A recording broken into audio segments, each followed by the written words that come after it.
بسم اللہ الرحمن الرحیم۔ السلام علیکم ورحمۃ اللہ وبرکاتہ and welcome back to my channel, welcome back to the new video.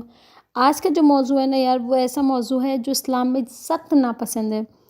آج کے موضوع ہے زنا کی توبہ کیسے قبول ہوتی ہے۔ اگر کوئی مرد یا کوئی عورت یہ کر چکا ہے تو کس طریقے سے اس کی توبہ ہوگی، آج ہی میں بہت خاص اور طریقے سے بتانے والی ہوں۔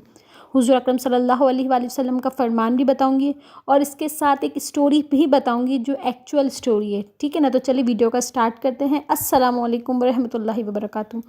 اچھا جی، یہ جو موضوع ہے نا وہ بہت ہی اہم اور حساس موضوع ہے جس پر مبنی ہے، ٹھیک ہے نا۔ زنا کی توبہ کیسے قبول ہوتی ہے، اس ویڈیو میں قرآن پاک کی آیات بتاؤں گی، حضور اکرم صلی اللہ علیہ وآلہ وسلم کے فرامین اور علماء کرام کے اقوال کی روشنی میں آپ کو سمجھاؤں گی کہ زنا جیسا بڑا گناہ کرنے کے بعد انسان کے لیے اللہ کی رحمت کا دروازہ کیسے کھلتا ہے۔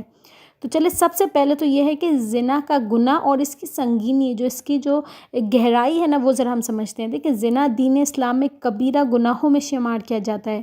اللہ تعالیٰ نے قرآن مجید میں ارشاد فرمایا ہے کہ اور زنا کے قریب بھی نہ جاؤ، بے شک یہ بے حیائی اور بری راہ ہے۔ سورہ بنی اسرائیل کی آیت نمبر 32۔ یہ آیت ہمیں یہ بتاتی ہے کہ زنا صرف ایک گناہ ہی نہیں ہے بلکہ بے حیائی اور معاشرتی فساد کا ذریعہ بھی ہے۔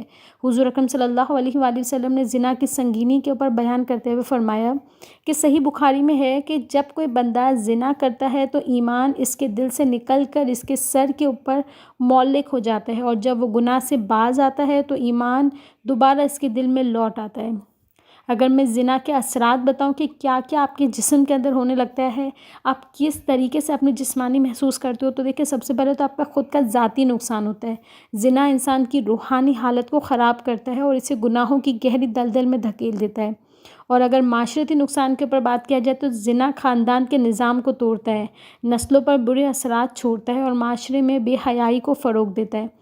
دیکھیں، اگر یہ گناہ ہو گیا ہے، مانتی ہوں بہت بڑا گناہ ہے، لیکن اگر ہو گیا ہے تو ہمیں، اب میں بتا رہی ہوں کہ زنا سے توبہ کا عمل کس طریقے سے ہوگا۔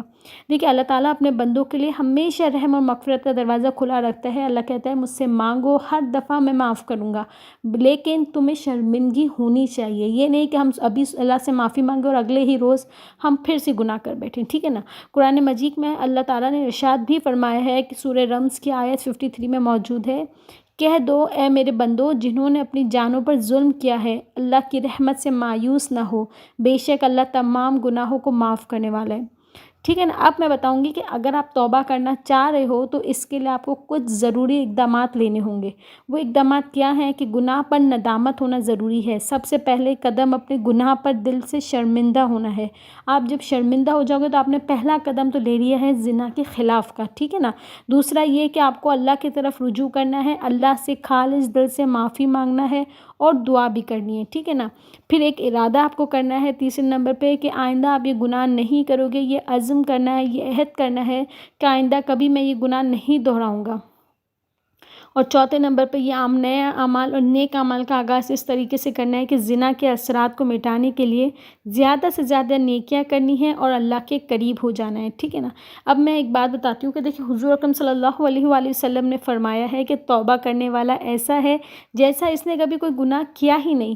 انسان سے اگر ہم کوئی چیز کی معافی مانگتے ہیں نا تو وہ ہمیں شرمندہ کرتا ہے، پرانی چیزیں دہراتا ہے، لیکن اللہ پاک تو کہتا ہے کہ مجھ سے توبہ کرو، میں تمہارے گناہوں کو معاف کروں گا اور تمہیں بالکل ویسا کر دوں گا جیسے تم پہلے تھے، پاک و صاف، ٹھیک ہے نا۔ ایک اور حدیث مبارکہ میں بھی آپ صلی اللہ علیہ وآلہ وسلم نے ارشاد فرمایا کہ اللہ تعالیٰ اس بندے سے بے حد خوش ہوتا ہے جو اپنے گناہوں پر توبہ کرتا ہے۔ یہ حدیث ہمیں یہ بتاتی ہے کہ توبہ کرنے والے کے لیے اللہ کی رحمت کے دروازے ہمیشہ کھلے رہتے ہیں۔ اب دیکھیں، اگر ہم نے توبہ کی ہے تو اس کی کیا علامت ہو سکتی ہے۔ دیکھیں، علامتیں آپ کے جسم کے اندر، آپ کے دل کے اندر، آپ کے دماغ کے اندر محسوس ہونا شروع ہو جائیں گی۔ سب سے پہلے تو آپ کو اپنے گناہ پہ دل سے شرمندگی ہوگی۔ توبہ کی سب سے پہلی علامت ہی یہ ہے کہ انسان اپنے گناہ پر افسوس کرے گا اور دل سے اللہ سے معافی مانگے گا۔ دوسرا یہ کرے گا کہ اس کی عبادات میں اضافہ ہو جائے گا، وہ گناہ کے بعد توبہ کرنے والا اپنی عبادت میں بہتری لے کر آتا ہے۔ تیسرا یہ کہ اس کا نیک اعمال کی طرف رجحان ہوتا ہے، وہ گناہوں کو چھوڑ کر نیک کاموں کی طرف مائل ہونا شروع ہو جاتا ہے۔ اور چوتھا یہ کہ لوگوں کے حقوق کی ادائیگی کرتا ہے، اگر اس میں کسی کا حق مارا گیا ہے تو وہ اسے واپس کرنا بھی توبہ کی قبولیت میں ہی نشانی ہے، ٹھیک ہے نا۔ ایک اسٹوری مجھے یاد آتی ہے، وہ میں بتا رہی ہوں کہ ایک بار ایک صحابہ رضی اللہ تعالیٰ عنہ رسول اللہ صلی اللہ علیہ وآلہ وسلم کے پاس ہے اور انہوں نے کہا کہ انہوں نے کوئی زنا کا گناہ کیا ہے، وہ اپنے گناہ پر اتنے شرمندہ تھے کہ خود کو سزا دلوانا چاہتے تھے۔ تو حضور اکرم صلی اللہ علیہ وآلہ وسلم نے ان سے فرمایا کہ اللہ سے سچی توبہ کرو اور نیک اعمال کرو، بے شک نیکیاں گناہوں کو مٹا دیتی ہیں۔ یہ حدیث ہمیں یہ بتاتی ہے کہ اگر انسان سچے دل سے توبہ کرے تو اللہ تعالیٰ اس کے گناہ کو ختم کر دیتا ہے، معاف کر دیتا ہے، اور اس کے گناہوں کو نیکیوں میں بدل دیا جاتا ہے۔ اب میں بتاتی ہوں کہ اگر آپ کی جو گناہ ہیں اور آپ نے سچے دل سے اللہ سے توبہ کی ہے، تو اب آپ کی توبہ قبول ہوئی ہوگی تو آپ کو کچھ نشانیاں محسوس ہوں گی، ٹھیک ہے نا، کہ اللہ پاک نے آپ کی توبہ قبول کر دیا، آپ کو پاک صاف کر دیا، معاف کر دیا، تو اس توبہ کی قبولیت کی کچھ نشانیاں ہیں۔ سب سے پہلے یہ تو آپ کو دل کو سکون مل جائے گا، ٹھیک ہے نا، گناہ کے بعد سچی توبہ کرنے سے دل کو سکون اور روح کو اطمینان ملتا ہے، ٹھیک ہے نا۔ توبہ کے بعد انسان کی عبادت میں بہتری آ جاتی ہے، اس کی عبادت میں خشوع و خضوع آ جاتا ہے۔ اور تیسرا یہ کہ توبہ کے بعد انسان کی زندگی میں نیک اعمال کا اضافہ ہو جاتا ہے، اس کی زندگی میں تبدیلی آ جاتی ہے۔ میں ناظرین، میں آپ لوگوں کو یہ ویڈیو کے ذریعے پیغام دے رہی ہوں کہ زنا جیسا بڑا گناہ کرنے کے باوجود اگر انسان اللہ کی طرف رجوع کرے تو اللہ تعالیٰ اس کے تمام گناہوں کو معاف کر دیتا ہے۔ اللہ کی رحمت کا دروازہ ہر وقت کھلا ہے، بس شرط یہ ہے کہ ہم خالص دل سے معافی مانگیں اور اپنے گناہوں سے باز رہیں۔ یا اللہ، میری دعا ہے کہ ہمیں تمام گناہوں سے محفوظ رکھ، ہماری توبہ کو قبول فرما اور ہمیں اپنے راستے پر چلنے کی توفیق عطا فرما، آمین۔ یہ ویڈیو دیکھنے کا شکریہ۔ اگر آپ کو یہ ویڈیو پسند آئی تو اسے لازمی لائک کریں، شیئر کریں اور ہمارے چینل کو سبسکرائب کریں۔ اللہ حافظ۔